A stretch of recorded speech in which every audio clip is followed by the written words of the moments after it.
সম্প্রতি বন্যায় কুমিল্লা জেলায় তলিয়ে যায় ৬৩,৭৯৪ হেক্টর ফসলি জমি। ক্ষতিগ্রস্ত হয় প্রায় ১,০৩৫ কিলোমিটার পাকা সড়ক।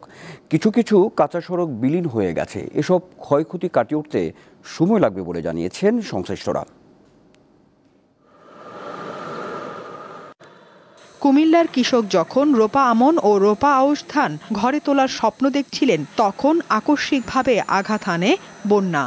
গোমতী, ঘুঙ্গুর ও শালদা এবং ফেনীর মুহুর নদীর বাঁধ ভেঙে তলিয়ে যায় কুমিল্লার ১৪টি উপজেলা। ডুবে যায় কৃষি জমি ও মাছের ঘের, ক্ষয়ক্ষতি হয় রাস্তাঘাট ও ঘরবাড়ির। কিছুদিন আগে সারগুলোর ডুবি সব নষ্ট হয়ে গেছে, আমার বীজ তলা টলা সব ফিনিশ শেষ হয়ে গেছে। আর কিছু সবজি করেছিলাম, এগুলো একদম পানিতে তলিয়ে গেছে। বন্যায় একেবারে বিধ্বস্ত হয়েছে কুমিল্লার প্রায় ৯,০০০ ঘর। মেরামত করেও থাকা অসম্ভব এসব ঘরে। হ্যাঁ, আমার ঘর তো পুরা ঘরে আমার মালামাল সহ একবারে চাপা দিয়ে লইয়া ফুরে গেছে। আর আমার হাতে দুঃখ পাইছি, আমার মেয়ের ফাও কাইটা লাইছে। আর ঘরের বাউন্ডারি ওয়াল টোয়াল বাড়ির ফিরা ফইটা যা আছে সব ক্লিয়ার শেষ, কিছু নাই। এই মাঠগুলো একদম শেষ, কারণ এখানে রোপা আমন ধান চাষ করা হয়েছিল প্রায় 10 থেকে 15 দিন হবে। মানুষের তো অসহায়, করার কিছু নাই। সরকার যদি সাহায্য সহায়তা করে, সরকার চেষ্টা করছে যে তাদেরকে একটু বীজ সহায়তার সাথে কিছু সার, 10 কেজি ডিএপি, 10 কেজি এমওপি এবং হয়তো কিছু নগদ সহায়তা থাকবে। আর আরেকটা হলো যে যারা রোপা আমন করতে পারবে না তাদের জন্য আগাম সবজির কিছু প্রণোদনা থাকবে।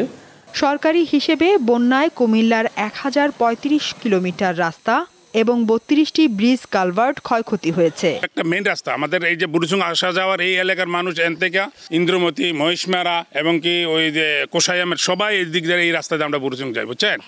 এটা মুখে বললে যাবে না যে রাস্তা কত দিয়ে ভাঙছে। ২০-১০ মিনিটে কিছু ভাঙা পড়ে গেছে। আমরা ছেলে মেয়ে ঘুমেছিল, তাদেরকে টাইম না কোনো রকমে কাপড় যা 3 জনের কাপড় ছিল তা নিয়ে আমরা বাড়িয়ে গেছি। ১২০ বছর আগের ঐতিহ্য মাটির ঘর ছিল, ওই মাটির ঘরগুলো একবারে ভাঙ্গা নিচে পড়ে গেছে। এটার ভিতরে অনেক মালামাল ছিল, কিছু মালামাল বার করতে পারি না আমরা। ৩,৩৬২ কোটি ১৪,৭৩,০০০ টাকার ক্ষয়ক্ষতি হয়েছে, এমনটা আমরা তথ্য পেয়েছি বিভিন্ন দপ্তর থেকে সব মিলে, এবং আমরা আশা করছি খুব দ্রুত সময়ের মধ্যে আমরা পুনর্বাসন কার্যক্রম শুরু করব। যে রাস্তাগুলো সম্পূর্ণ বিচ্ছিন্ন হয়েছে সেগুলো জরুরি ভিত্তিতে মেরামতের উদ্যোগ নিয়েছে স্থানীয় সরকার বিভাগ। পানি পুরোপুরি কমে গেলে ক্ষয়ক্ষতির পরিমাণটা নির্ভর করা সম্ভব, এবং যে রাস্তাগুলো ডিসকানেক্ট হয়ে গেছে সেই রাস্তাগুলো আমরা জরুরিভাবে আমরা মেরামতের ব্যবস্থা নিচ্ছি। তিনি জানান, বন্যার ক্ষয়ক্ষতি কাটিয়ে উঠতে সময় লাগবে। দীপ্ত, বার্তা কক্ষ।